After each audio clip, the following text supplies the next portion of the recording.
In 1923, Adolf Hitler led a coup against the German government that ended up being called the Beer Hall Putsch. He was tried and convicted for this, became a felon, which he claimed was a political move from the Socialist Democrats, and he started a campaign about how he was for the working German and how educators were poisoning German minds against Germany and that he was going to make Germany great again. And he became chancellor on January 30th of 1933. He promptly forgave all the people who participated in his Beer Hall Putsch, giving them medals of honor, and then started prosecuting, persecuting, and killing all of the law enforcement who resisted his coup. By April 7th of 1933, he passed what was called the Law for the Restoration of Public Service, which rolled back work protections, allowing all public service to discriminate against women and people of color, and only people who were of Aryan descent who pledged loyalty to Hitler could work in public service. Now, he was able to control the government by making oligarchs part of his head of government, and he demonized minorities, saying it's us versus them. He chose the Jews because they were a relatively small minority, and the LGBTQ community, which was thriving in Germany in the 1920s,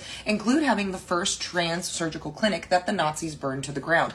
They also banned and burned any books that they considered degenerative or immoral, which just means that they acknowledged that gay people and trans people are real and talked about their experiences. They also burned and canceled any book that discussed classism.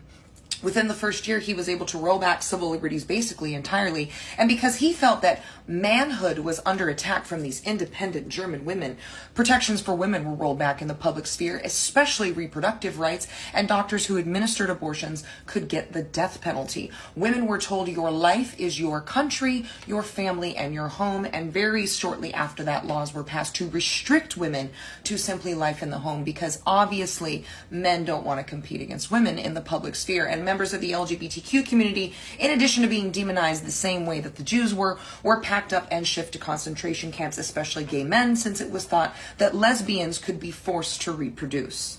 And I say all that to say that then the German army was militarized against the German people and anyone who decided to do the right thing and protect these minority groups. And now Pete Hegseth is talking about sending the Marines into LA for violent protests so violent, in fact, that my friends in LA in certain neighborhoods didn't know the protests were happening until they saw it on social media. There's no violence. It's a claim to cause martial law, and if Gavin Newsom stands against them, he will likely be arrested.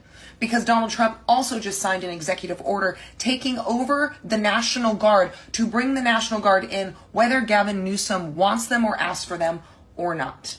It is a ploy to impose martial law, to use the military against citizens. There is no reason that active military should be against citizens exercising their rights.